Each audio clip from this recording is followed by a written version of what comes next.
Hi, she's Trixie. I'm Sarah. And this is our Yarn World, a place where we come to share the love of the yarn crafts and the joy it brings us. Yep. And we hope to be able to share that with you. And this week we come with finished projects. Yay!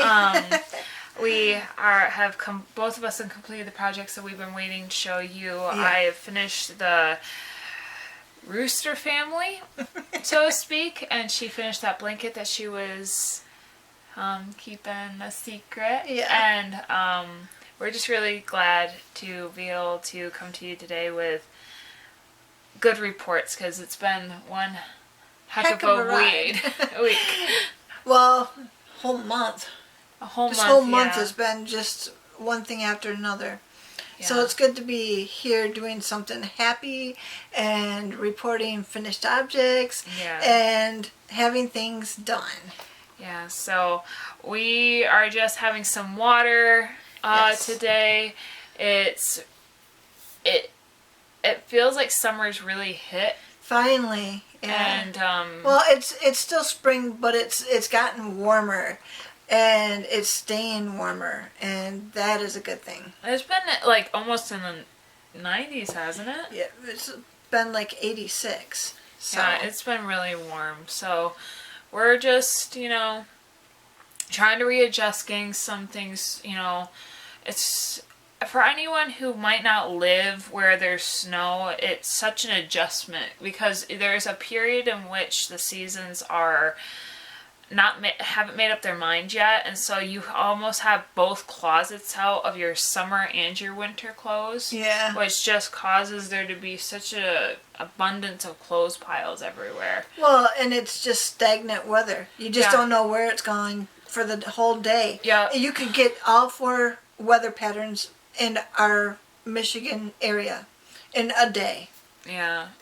We've definitely had snow in the morning, rain, and windy, blowing, and it's still being boiling hot by the end of the day. Like, it's definitely happened. It doesn't make it any nicer. It just means that you almost have to be ready with 3 different outfits chosen. So layers, that's the name of the game. Yeah, so we are just trying to adjust, and we're hopefully weather will just make up its mind soon. But back to our why we're here. Yeah. How about you show off your... Okay, so this is a blanket that I made out of my stash. It was a stash buster. Believe me, this is as tall as my husband. Okay, from the floor to the top of my husband's hands. And he is, I don't know, 5'10", plus the length of his arms over his head. So that's how long it is. I have not measured it, but he held it up and he said, "I think you're done. Finish that line and you're done." And it's like, yeah, okay. If it covers you, it'll cover me. So, anyway, stash buster, and it's double stranded, and so it's heavy. It was kind of burdensome bringing it in.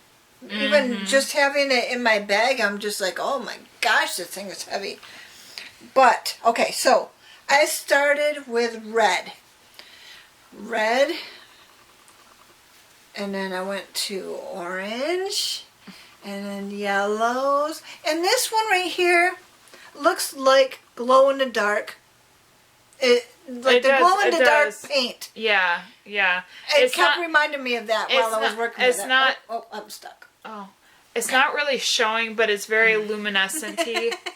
It does. It's very like, it's playing with your eyes, the contrast, because we're seeing the green here, we're seeing the yellow, and like it's a very in-between. It's got the light green and the light yellow with it. Mm-hmm. So then we go into our greens, And then we go into our blues. So our blues and our greens right here. Man, it's washing us out. There we go. And then we go into our purples.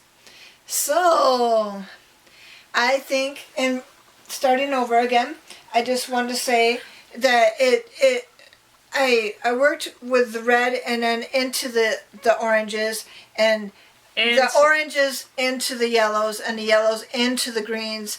So it was a variegated, work in progress all the way down. I really had to think about the colors as I was doing it. But because I kept looking at it, and I would throw it in my chair when I was done working on it to go get a snack or some more water or whatever, and I'd come back and it was like, it looks like a crayon box. It looks like a crayon box. So I think that's what I'm going to call it, because it sure has all the different variations of the colors in it, and I'm just thinking right down to the purples. I don't have so pretty. I don't have the browns and the blacks in there, but for the eight colors, I got 6 of them in there, and some of them are the variations, so I actually have more than. Yeah. So I mean, I think it's good. It looks good, but you could border it with like a border of white and a border of black. I could, but I think it's fine. Like, personally, I think it looks good. I don't think it needs to be bordered, just because it might kind of take away, like, with something like this, the focus needs to be on the pattern itself. Yeah, if and that the colors makes sense. themselves. Yeah. Sometimes there are patterns that need to be boxed in to feel complete. This one doesn't feel that way. But it's just the whole, you had mentioned that the browns and the blacks were in there. But honestly, I don't think it needs it. Honestly, the way that it is that because purple can sometimes be so close to red, depending on the shades, because red is in purple. Right. Honestly, it feels like it could just go in a circle and just keep going. And because I used the maroon with the red, it almost looks like purple. It almost looks like it could just keep continuously going. It's like a color wheel. Yeah. Yeah. Oh my goodness, that's amazing. And it's huge and it's heavy. It is. Oh. So, yeah. So I was able to finish that last night, and my husband says, "You're not starting another one tonight, right?" And I'm just like, I wanted to. So I had to sit there for a couple hours with absolutely nothing to do. Why? Because he's like, "You're not starting another one, so I'll start another one today." Why didn't he let you? I don't know. I think he thought that was enough for the day. But I only got to do one line. That's all I had to do, because when he held it up, we figured out it was done. When I'm working on it in my lap, I have no idea how long it's getting. I have to actually stand up to see how far I am from the floor up. And, I had no idea that it was getting that long, because I was working with my stash and I wanted to get those colors all in there, work all those colors together in combinations, and so I just kept going and kept going. I still had more purple to work, but he's like, "No, I think we're done." So I was able to clear some shelves in my on my yarn shelf. So I will have to go get more yarn. That's always fun. I ordered some, so when I get it, I will bring it in and I will show you. Oh, yay. That's fun. Well, for mine, you guys have already seen the rooster, but I'll show him to you again. Sorry. Got the rooster. Mr. Rooster. I love the tail. Just so colorful. And we got a Miss Hen, the wife. And now they have some babies. Dear Lord, they want to fly away. Look at the babies! The little feet. The story behind this is that my daughter-in-law ordered this for her mom's birthday, but my daughter-in-law is a twin. She's got a twin sister. And so there's little twin babies. My mom's idea, well, here, hold them up. Hold both. So this is the family. Here's the chicken family. So, my mom's idea, was that, like I said, here. So if I have the rooster on its feet, it would flop over if it didn't have the tail to kind of support it. Yeah. If that makes sense. Like my feet are flat, my hands are flat. And the tail really does help support it because it's not balanced properly. But with the hen, there was nothing that was helping it. The you know what I mean. The tail feathers were not there, and where you had to place the feet for it to look right, there was no way that I was gonna have anything that would help. And I didn't want to really put wire in this thing. Didn't have any. And my mom thought, well, just make a little egg, a little chicken egg, and then when she sits, she can sit on the egg. She can sit on the egg. And it can help her, you know. I'm kind of tempted to make a nest, but I'm not sure if I really want to endeavor in doing that. I think the egg is fine. Oh yeah. You know, and hens that active hens lay eggs sometimes up to 2 times a day, I think. Right. So it may be a little bit more. So this, her having her chicks around and having an egg underneath her is not far from a possibility. That's absolutely true. So I think that it's going to be a cute display. The chicks kind of balanced just fine because of the tail that was part of the pattern. It was very gradual. The pattern had that in its design. This one, I will admit, the chick was... It wasn't that it was hard, but as someone who's done this sort of work before, it was a little... It kind of bothered me how the pattern was working from when I got the head done to... You know how when you crochet, it kind of just starts to pivot just a little bit every single... especially when you're going in the round. Right. Like, because of the way... Stitches don't lay perfectly on top of each other because they're kind of bricked, where it's kind of like... Here's the 2, and then the 1, and then the 2, and then the 1, and then, you know what I mean? So it's kind of, eventually, wherever your your beginning stitch originally was, it's kind of going in a diagonal where it's going to land.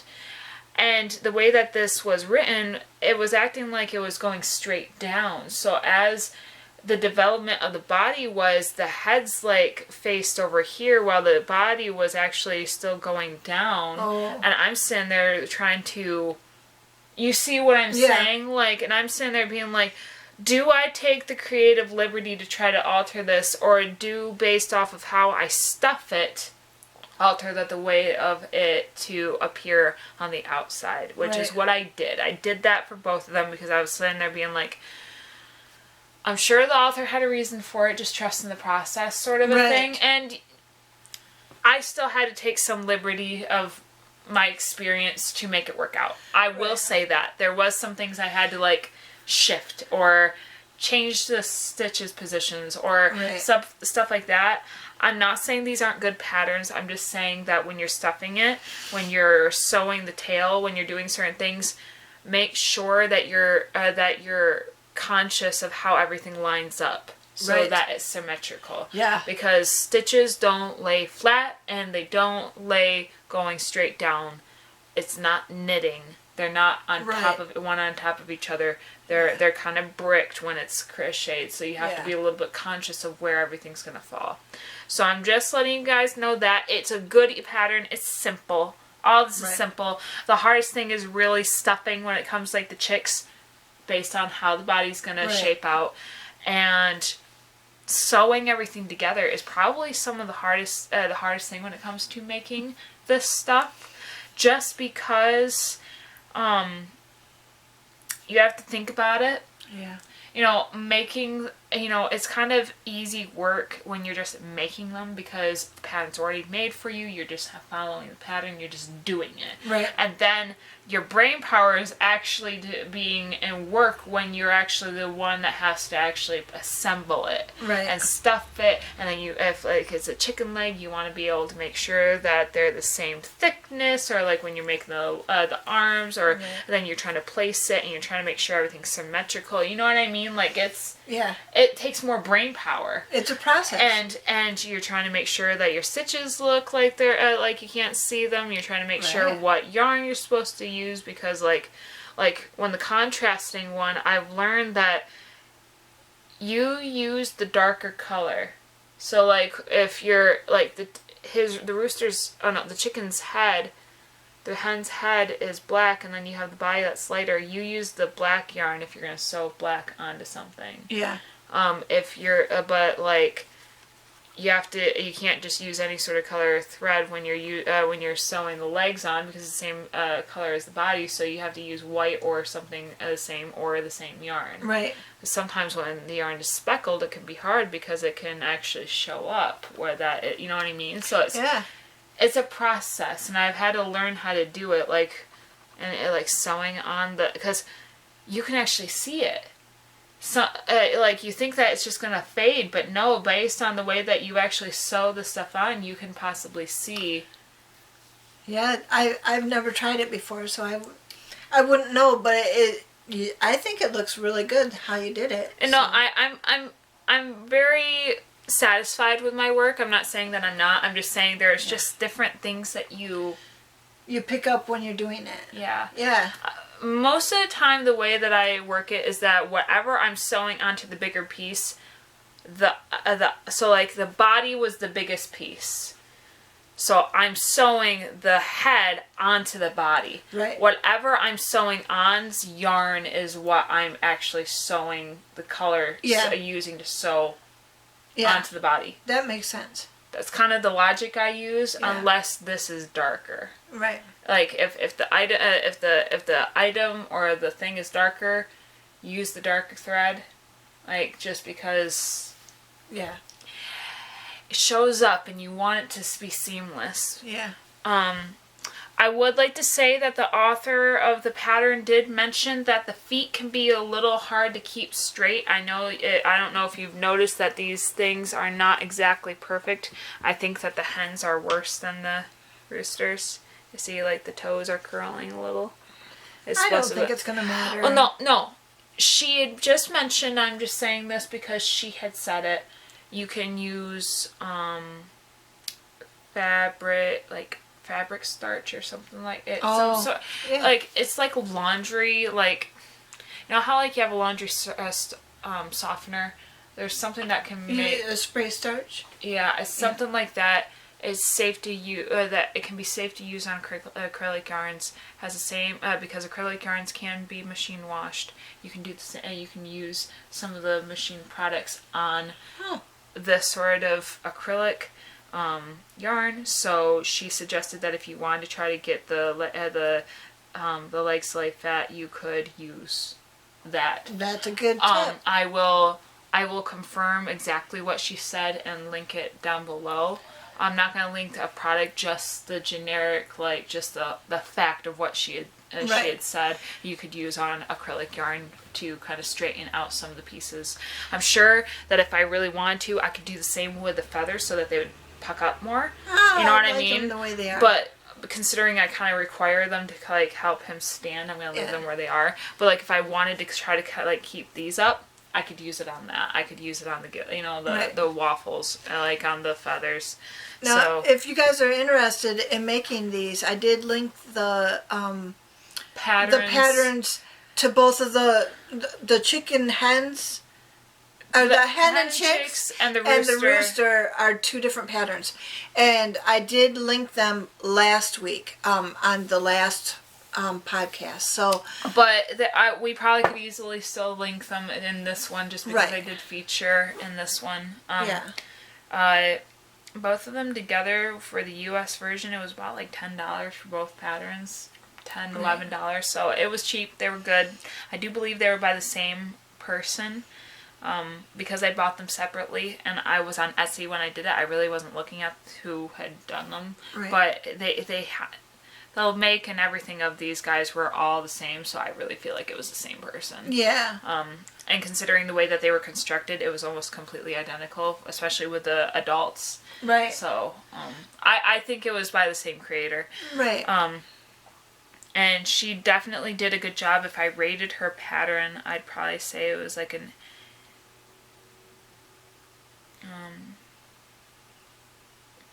I guess I really have no problem with her pattern. The only part I had a problem with was the chicks, so maybe like an 8.5 and 9 out of 10. Right. Like it's something that I had to take creative liberty to. I always am thinking of newbies. Right. Like, could someone who knows how to read a pattern effectively do this without questions? That's kind of how I think of the effectiveness of a pattern. Right. That's how I'd want it. Yeah. So. And her son, Caniel, really liked the chicks. Oh. And he wanted to make them kiss and stuff, and he was playing with them, so I think she's going to have to make a couple more. Yeah, my son, my daughter, Olivia, and my son, Caniel, as I was putting together, so like, you know, when you're making the body, you're making the feathers, you're making the head and the arms and stuff. I was just making all the body pieces, putting them in the bag. I was going to put them together later. Right. That's how I was doing it. And once I started sewing them together, the look on their faces when all of a sudden recognition as to what it was becoming hit. Like, Olivia doesn't really know how to say chick or chicken. But the closest thing that she could get out, especially when the rooster was being made, was cock. Like, right. Like a cockerel. I don't know exactly what they're like. Cock-a-doodle-doo. Yeah. That's kind of where her mind was going, and so, but it was easier for her to say duck, and so she just kept calling them the duck. And Caniel, especially with these little guys, he was just like, "It's a duck, duck, duck, duck." And so I was sewing the last one today, and I had the other one out for reference as to where I had the wings on the one I had finished to where I was putting the wings on the other one, so they looked the same. And he grabbed them both out of my hand when I finished them. I was just staring at him, and he's just like, duck, duck, duck, duck, duck, duck, duck, duck, duck, duck. And he wouldn't let me take them back. Like, it took me like a good couple of minutes to get them back from him. So, I don't know. I think I might have to make him a duck. So, that might be something that you will see again. These guys are a completed set. I will say that the egg is not a part of the pattern. It's not. It's just the animals. Right. This egg was just something that I whipped up. It was a suggestion that I made so that the chicken could sit on something. Yeah, so that it would stay balanced. This was not a pattern written, not a pattern. You can find egg patterns. I'm not saying you can't. There's plenty of them out there. There's free ones on YouTube. I'm sure there's free ones on YouTube. And there's, I definitely have seen them on Etsy. Pinterest.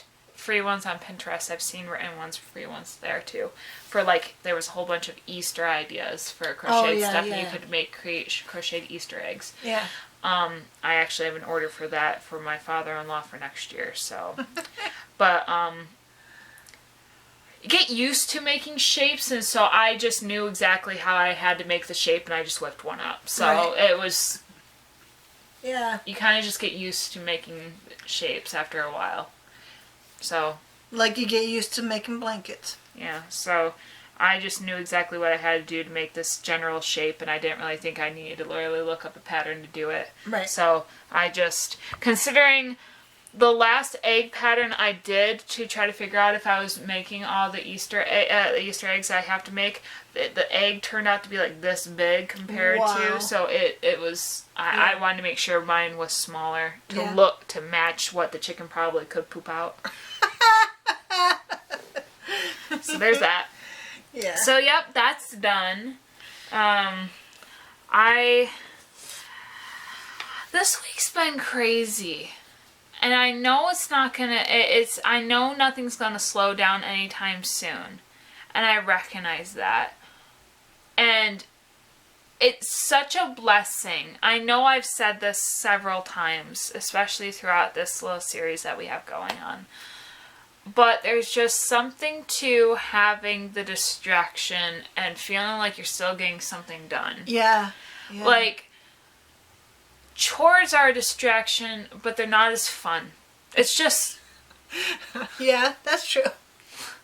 You know, like, getting things done that you're supposed to get done are a distraction, but they don't feed your soul. Right. You know what I mean? They don't satisfy.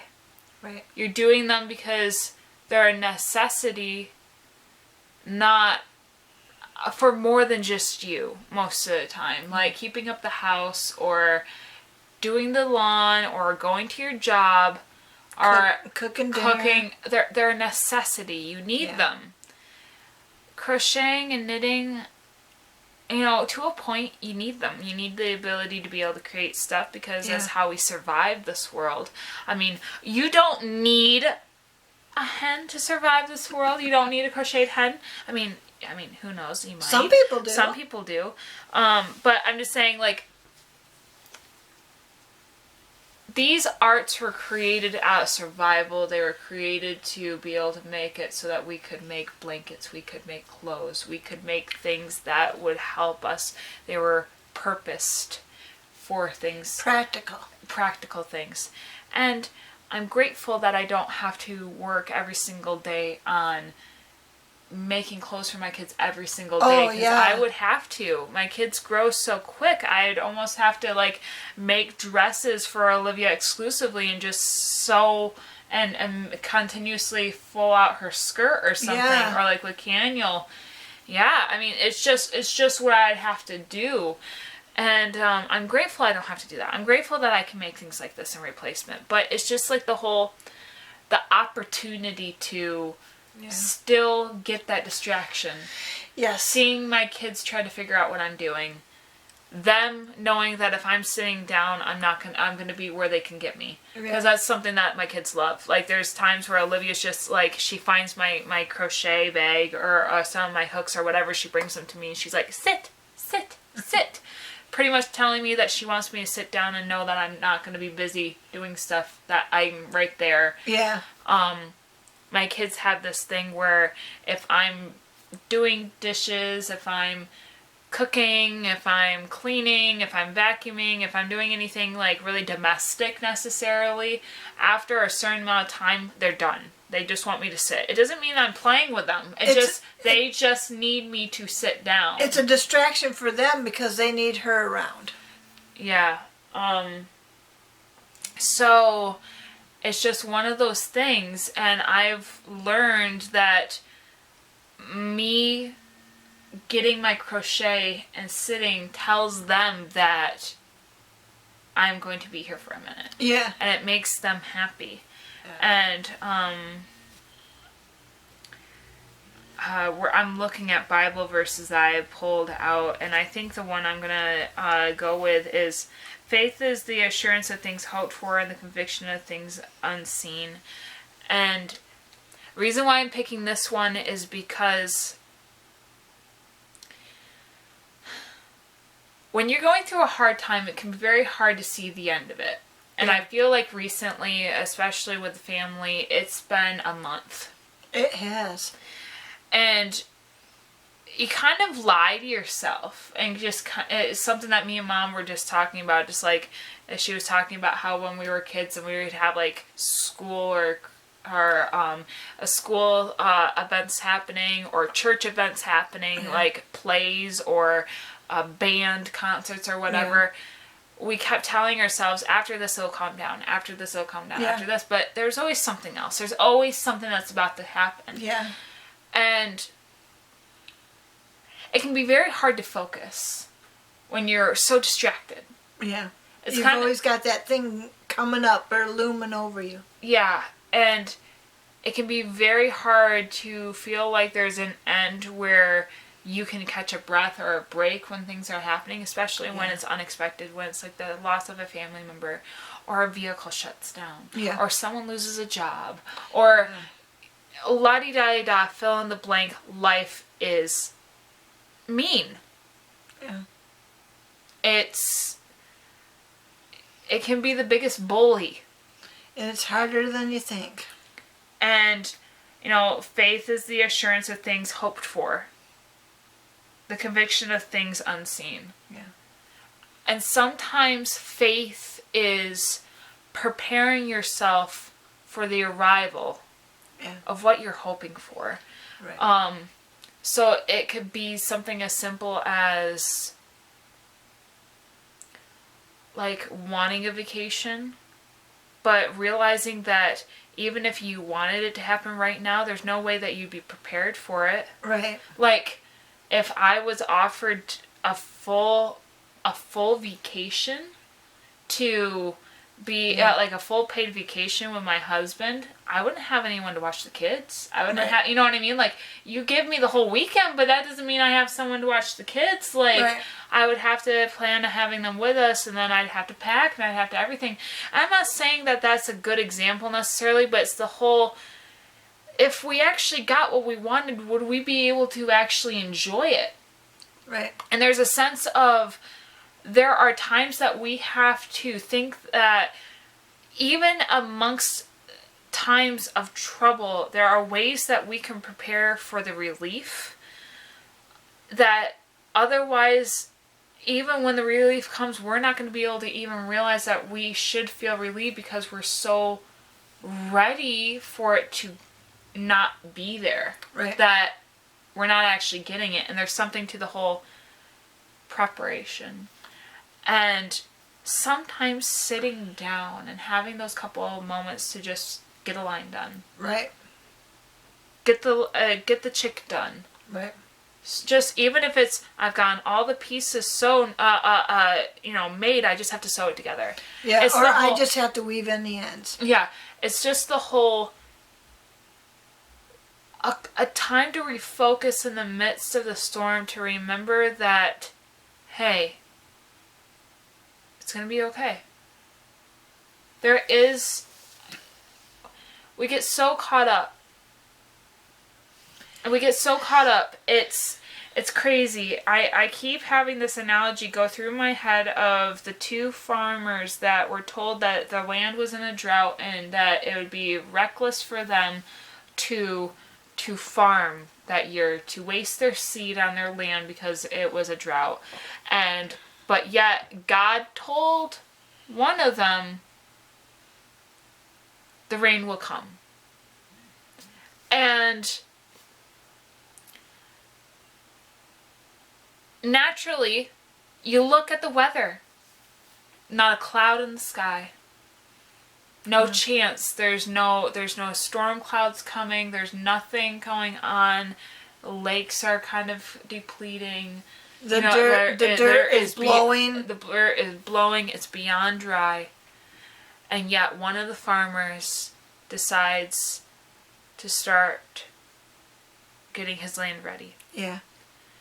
There's nothing that says that there's going to be rain, but there's no way to get a harvest unless you prepare for the rain. And you plant those seeds. And one guy got a harvest while the other guy got a field full of dirt. Yeah. Of mud. Yeah. And there's just something to the whole, faith is the assurance of things hoped for. We have to realize that if there's hope is the seed. You can't. There's no way to have the whole the effective ability to will that seed to become the plant unless you believe that it can do that if we just wait for it to grow. And you don't want to lose your hope either. But you do want to plant your seeds. Right. So it's the, and the conviction of things unseen. The hope is the seed. There's no way for it to become anything else unless we get it ready to become something else. Yeah. And sometimes in our circumstances, we get stuck in times that we can't see outside what's happening. Right. But yeah, at the same time, if we're actually believing that we'll get out of it, we have to prepare for it to happen. And there's times of there's moments where it's like, I don't want to like Olivia is a very strong-willed child with a bit of a speech delay. Yeah. So she has sometimes a hard time to express why she's so upset. And I have learned that instead of me just assuming that she's deliberately not trying to and making it hard to talk to me, and realizing that she is trying to talk to me, she just doesn't know how. I've taken much more time recently getting her a speech therapist and reading books. Right. And doing everything I can to bridge that gap. And all of a sudden, now I have a kid that's now talking more, expressing more, and almost all of her tantrums have diffused. Right. To a much more calmer child that's will is now more lenient on what I want it to be, because she feels like she can trust me to listen to her. And she's got the words to be able to be understood. And sometimes we have to work for our miracle. Sometimes we have to work for our peace. Sometimes we have to, faith without works is dead. We can't expect something to happen without preparing for it, without believing that it can happen. You might be waiting for college to turn up or a semester to turn up, but you could also be learning about whatever you want to get a degree in, regardless of whether the classroom's open or not yet. Right. Like, if you're interested in something, go ahead and There are books out there. There is YouTube. There is various ways of learning. And I feel like crafting hobbies are so underrated, and I'm not saying that that's what I'm referring to as much as they can be a grounding point. They can be a point of like, you know what? I've got a little bit done. Yeah. You know what? Despite what's going on, I can see past it. Right. Because when you're stuck in it, you can't. Sometimes you don't realize that you have the ability to walk out of the box. It's... Yeah, and like the blanket. I never knew how far I was until he stood up. Until he stood up with it. Yeah. And I thought I had a lot more to go. And in reality... And we were so busy yesterday, and I kept telling him, I have to be done with the blanket by tomorrow. We promised our viewers that I would be done with it, and I need to get back in the house and start working on this. And I was hot. We'd been working in the garden, and I was like, the last thing I want to do is put this really heavy blanket on to try and get it done. And so he just offered, he says, let me hold it up. And then when we realized how tall it was, he's like, I think you're done. Just finish this line. And I was so grateful to be able to just do the one line, which I was already halfway done with, and just be done. I weaved in the ends, and it was like, oh my gosh, I have all this time that I didn't think I was going to have, because I thought I was going to have to finish these balls of yarn, 2 of them, to make the rest of this, and I didn't. Yep. And so... faith is the assurance of things hoped for. I was hoping to get the blanket done, and the convictions of things unseen. I didn't know how big it was until he held it up, and it was already there. And it's just like seeds that are under the ground. They need that water. They need that warmth of the sun, and they need the dirt to be in. And when they have all 3 of those things, the little shoot just starts coming up, and then it starts coming up out of the earth, and everything is worked out. And just so you know, I never really realized what weeds were, but what weeds do is they live off of the life force of other plants, which causes other plants to die. When their roots go in, they completely suffocate the other roots by taking all their nutrients. And they choke them out. I never really knew that. I knew that you need to pull out your roots, your weeds, but it always just, in my head, it was like, well, it takes up the space that I want this plant to grow in. I never understood the science behind the weed until someone said it to me like that, and I was like, we can have hope, but if we let circumstances take it out and drain out everything that it gives us to keep going forward, there's no point. Right. Like, weed your garden. keep, you know, if your hope is already, if your faith is already sprouted, Yeah. protect it. Yeah. You have the ability to reach the end, get its fruit. Don't grow. Don't let being tired take away your harvest. Right. Don't grow weary. Grow stronger. So, I know it's kind of a ramble. I mean, I'm kind of preaching to myself here just because of everything going on, but I know it's really vague. It's just it's been crazy. I don't think so. It's just been a crazy month, and I just hope that we're able to help you guys, because it's really been nice to have a space to kind of like, it's like the crochet, it kind of grounds my week and kind of tells me what day it is. It kind of gives me like this sense of like finish, like get things done. It helps me want to finish my projects sometimes. It helps me want to get excited about something. But And I just want to say a special thank you to my friend Jane. We celebrated our birthdays together a couple days ago, and it was wonderful. And it's actually her birthday today. Oh, and happy birthday! And her daughter Crystal made me a cloth bowl, and it's so incredible. And I can put my ball of yarn in there and work my projects. And I was so happy about that. It was just like, and Jane had got me a sign that said, "Be still and know that I am God," and that just, it touched my heart. And she made me a little, she works with paper crafts, and she made me a little paper book, journal, so that I can journal things. And I also want to say we are on episode 19 this time, and next week we're going to be hitting 20. Episode 20. Wow. And that's a big deal for us. So we just want to thank all those people who are watching. And if you are watching and you like what you see, would you please hit that subscribe button and give us a thumbs up so that it would help our channel. And we don't do this very often. We have it on the sign, but I felt impelled to say that today. So. Yeah, no, we do. Oh, we enjoy this time filming, and we just want to be able, all we want to do is share our joy for the yarn crafts. Yeah.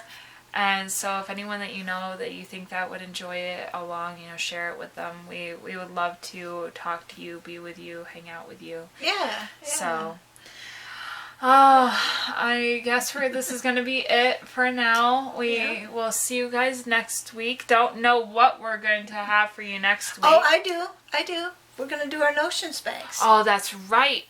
Oh, yes. I'm excited because there... You know what? We're going to save it for next week. It's going to be fun. Yes. All right.